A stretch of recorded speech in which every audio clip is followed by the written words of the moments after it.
Assalamualaikum Sobat Football United. Sering sekali ketika ada pelatih yang masuk ke dalam sebuah tim ya, ketika tim itu ada penurunan, ada dalam kesulitan, lalu ada pelatih yang merubah keadaan ya, the atmosphere dressing room, membawa taktik yang baru, rencana yang baru.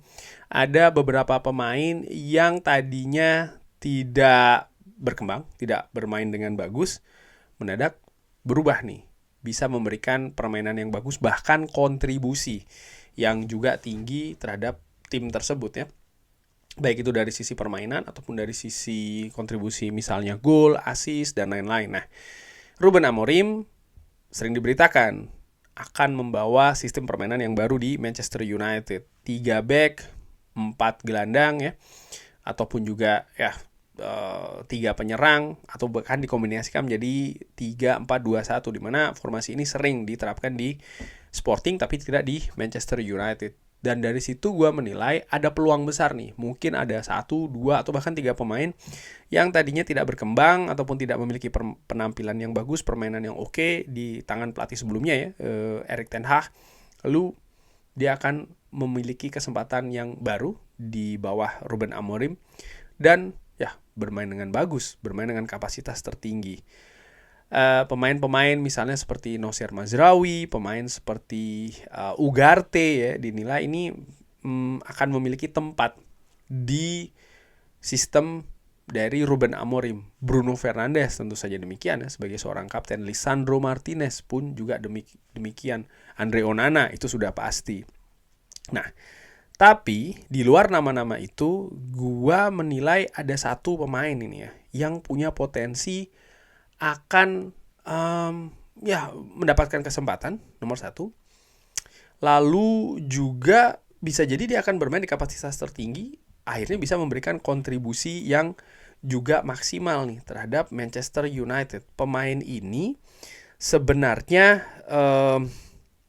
didatangkan dengan nilai transfer cukup tinggi ya, dengan pengharapan juga yang cukup tinggi ketika dia didatangkan, tapi dengan sejauh ini dia masih belum bisa berkontribusi karena memang menit bermainnya tidak cukup banyak, karena ya dia sayangnya masih banyak cedera nih. Siapa pemain tersebut? Mason Mount. Mason Mount gua nilai punya potensi nih, dia akan berkembang, bermain bagus, tampil dengan kapasitas tertinggi, memberikan kontribusi yang banyak nih.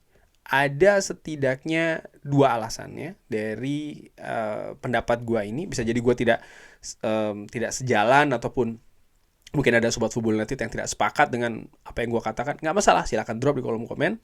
Salah satu atau poin nomor 1 ya, kenapa gue berpendapat Mason Mount punya potensi nih untuk bisa berkontribusi tinggi, yaitu adalah 3-4-3 atau 3-4-2-1 yang akan diterapkan oleh Ruben Amorim, di mana situasi ini bukan yang baru bagi Mason Mount. Mason Mount sudah pernah bermain dengan situasi ini, dengan sistem ini, dengan formasi juga yang ini ya, di bawah Thomas Tuchel ketika dia masih bermain di Chelsea. Ini adalah situasi Mason Mount di tahun 2021 di Champions League. Ketika itu Chelsea menang 2-0 menghadapi Real Madrid. Dia bermain di depan ya, di salah satu 3 penyerang itu yang sebelah kiri Mason Mount. Bahkan rating yang diberikan pun juga cukup tinggi. Artinya dia bermain dengan bagus di posisi itu. Dia sudah pernah bermain di situasi 3-4-3 dan dia bisa bermain dengan bagus. Bahkan ketika di final Champions League, di mana ketika itu Chelsea menjadi juara ya di bawah Thomas Tuchel, dia juga bermain di sana, dia menjadi starter, dia menjadi bagian di formasi 3-4-2-1, di mana formasi 3-4-2-1 ini juga formasi yang cukup sering dimainkan di Sporting CP oleh Amorim. Mason Mount yang menempati posisi gelandang serang tengah ya, bersama dengan Kai Havertz di sana. Mason Mount yang sebelah kiri memiliki rating juga cukup bagus di sana, artinya dia memiliki kontribusi dari sisi permainan cukup oke ya. Ya, dia bisa memainkannya dengan bagus, sehingga menurut gua ini modal yang cukup bagus nih bagi seorang Mason Mount. Bagaimana dengan kemampuan teknis ya, skill individu dari Mason Mount sendiri? Gue tidak pernah meragukan pemain yang secara berturut-turut di tahun 2021 dan juga 2022 menjadi pemain terbaik tahunan di Chelsea. Artinya apa? Dia memiliki kemampuan dan ini diakui oleh komunitas klub tersebut sehingga dia memenangkan 2 gelar pemain terbaik tahunan. Ini bukan hal yang mudah tentu saja kalau melihat banyak juga talenta-talenta pemain-pemain bagus di Chelsea, tapi mereka melihat Mason Mount ini. Jadi dari situ menurut gua ini jelas bukti ataupun fakta yang nyata bahwa Mason Mount memiliki kualitas secara individu yang bagus. Jadi dari 2 faktor tersebut kalau gue kombinasikan ya, dia memiliki kemampuan individu yang bagus sebagai seorang pemain sepak bola terutama di posisinya. Lalu terkait dengan posisinya itu, dia sudah pernah bermain di sistem 3 back ya, 3-4-3 ataupun 3-4-2-1 dan dia bisa berkontribusi maksimal di sana. Akankah dia juga bisa memberikan hal yang sama di sistem permainan Ruben Amorim nanti di Manchester United? Ada satu faktor menurut gue yang ini menjadi penentu. Apa itu? Fisik.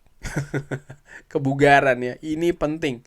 Bagaimana Mason Mount bisa bugar, bisa bebas cedera, sehingga bukan hanya dia tidak absen ya, artinya memiliki kesempatan bermain yang bagus, dia juga ketika bermain tidak harus khawatir, dia bisa bermain lepas lah dengan situasi fisik yang lebih mendukung. Menurut gua ini penting dan ini menjadi fondasi, ini menjadi dasarnya. Dimana kalau ditarik lagi di 2 musim sebelumnya ya dia kesulitan untuk bisa memberikan penampilan yang terbaik atau bahkan kontribusi ya karena cedera ini. Di musim ini sebenarnya ketika tim bermain dengan false nine, gue melihat Mason Mount bisa beradaptasi dengan bagus di formasi tersebut dengan sistem permainan yang tersebut. Pemain ini sangat mobile, pemain ini sangat pintar, dia pintar untuk menempatkan posisi. Dia juga tahu di mana harus bergerak, bekerja sama dengan pemain lain. Menurut gue ini salah satu poin plus dari seorang Mason Mount. Artinya apa? Sekali lagi, dia memiliki daya adaptasi ke permainan yang bagus dan ketika ini harus berganti ke sesuatu yang dia sudah pernah mainkan sebelumnya, paling tidak dari sisi formasi, ini memberikan rasa percaya diri paling tidak dari situ dulu untuk seorang Mason Mount. Dan dia memiliki kemampuan secara individu untuk mempraktekannya, untuk mengimplementasikannya di atas lapangan. Tinggal mudah-mudahan ya, secara fisik dia bisa kembali secara cepat dan ya tidak harus absen lagi, terutama untuk jangka waktu yang panjang. Tadi di situasi formasi melihat apa yang ditampilkan di Chelsea misalnya ya, dia bermain di sisi penyerang sebelah kiri. Saat ini untuk sayap misalnya ya ada Garnacho, ada Rashford juga. Dimana menurut gue Mason Mount bisa memberikan kompetisi di sana dan ketika dia bermain sebagai gelandang serang di belakang penyerang depan ya, ada 2 gelandang serang di formasi 3-4-2-1. Ya menurut gua Mason Mount menjadi salah satu kandidat besar untuk bisa bermain di sana. Mungkin dia akan berduet dengan Bruno Fernandes menopang seorang Rasmus Højlund di depan. Gua pikir ini bisa menjadi posisi terbaik bagi Mason Mount di sistem Ruben Amorim. Dia pernah sekali lagi ya memainkan peran ini dan dia bisa memainkan dengan bagus. Gue sangat menantikan ini Mason Mount untuk bisa diberikan lagi kesempatan, tapi syaratnya satu dulu nih, dia harus siap dulu secara fisik. Dan ketika dia secara fisik sudah siap dan dia diberikan kesempatan, gue sangat penasaran nih untuk melihat penampilan dari Mason Mount. Semoga perkiraan gue benar. Tapi bagaimana menurut Sobat Football nanti itu? Punya perkiraan yang lain ya?